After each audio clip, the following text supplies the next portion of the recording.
Hey guys, in this video, what I'm going to take you through is how to connect your Shopify account with Klaviyo. Now, this is a really vital step. It's the first step before anything really else should be done within your Klaviyo account. Basically, without it, Shopify is not going to track what's happening with Klaviyo, and Klaviyo in no way is going to be able to track what's going on in your Shopify store. So all of your user behavior when they come to the website is not being tracked. None of your flows are going to be firing correctly. There's going to be no activity being picked up between your Shopify and your Klaviyo account. So hugely vital step. It's the most common question we get asked. It still shocks me as to how many people have not set it up and integrated it correctly, yet they've been using it incorrectly for months, if not years sometimes. So I want to take you through a very basic rundown of how to set it up correctly before you start going and doing anything else. So let's go over to my screen and take a look. Right, so over here, I've got my Shopify account. The easiest thing to do is just go into your apps. Now, you can just type up here, Klaviyo, and there it is. It's already popped up for us. It's in the Klaviyo App Store, which is another way to go and look at it if you need to get hold of it. Basically, make sure you get the one with this logo here. Now, this is the way to do it in 2025. It has changed over the years. So you click on Install.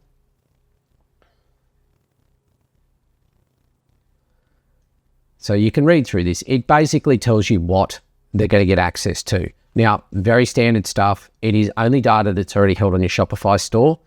It's not getting anything extras from it. And it's also going to talk about what they're actually going to be editing in there. It can sync up discount codes. It can look at store analytics. It can edit certain components and tags on your store. And it can look in different marketplaces in there as well. So everything that you needed to do is in here. So we'll go ahead and click Install.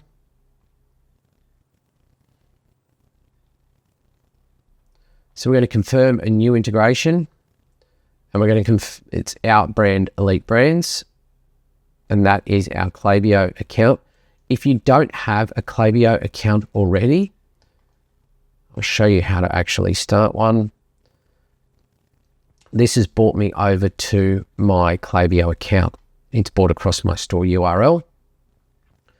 If you haven't already got a Klaviyo account, or it's the first time that you've gone into it, all you'll need to do is from the home page, once you've set it up, you click on Integrations.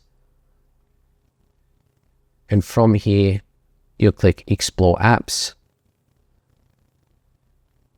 And if you type in Shopify here, you can add it in using that mechanism as well.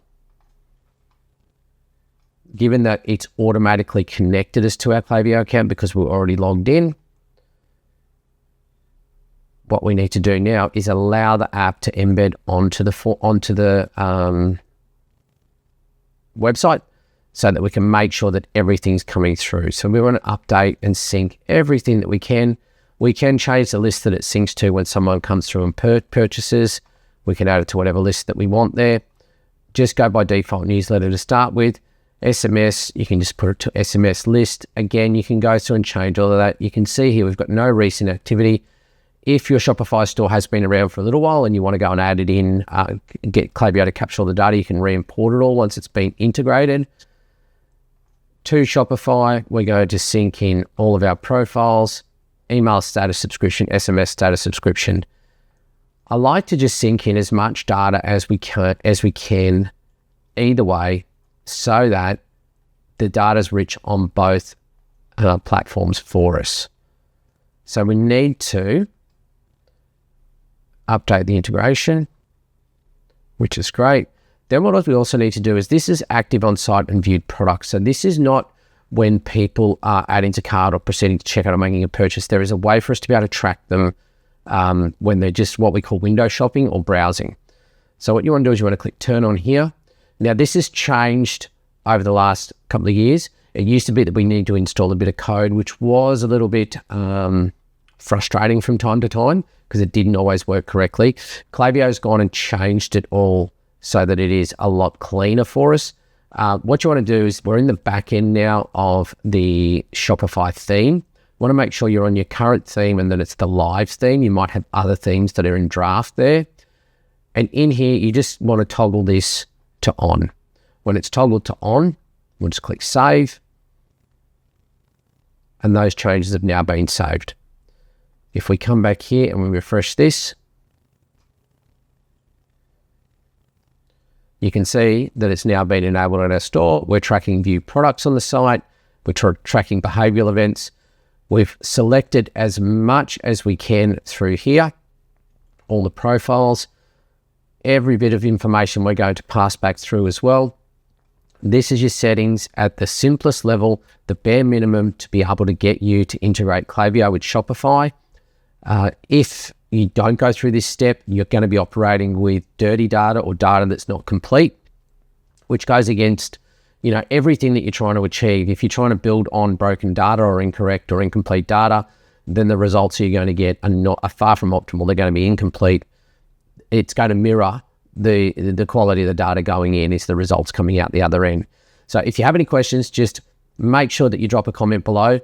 This is a vital step, as I said. It has changed over the years, so it might be worth going in and just checking that you've got all these settings set up the correct way. You might have done this 2 or 3 years ago and things have changed. Make sure you're getting all the data across that you can see. The easiest way now to check if your integration is correct is that once you start getting people coming through on your website, you can actually come in here and you can look at the metrics. And you can click on things such as active on site or added to cart, whether they cancelled order, started checkout. And you'll see if I click active on site here, there is no one that's been active on the site. This is on our test account. But when you come in here and it has been connected up correctly, you will start to see people are active on site. Conversely, we might want to see if the add to cart metrics working. We can come in and see that here as well. So this is where you'll come to check to verify that the connection is clean and working correctly.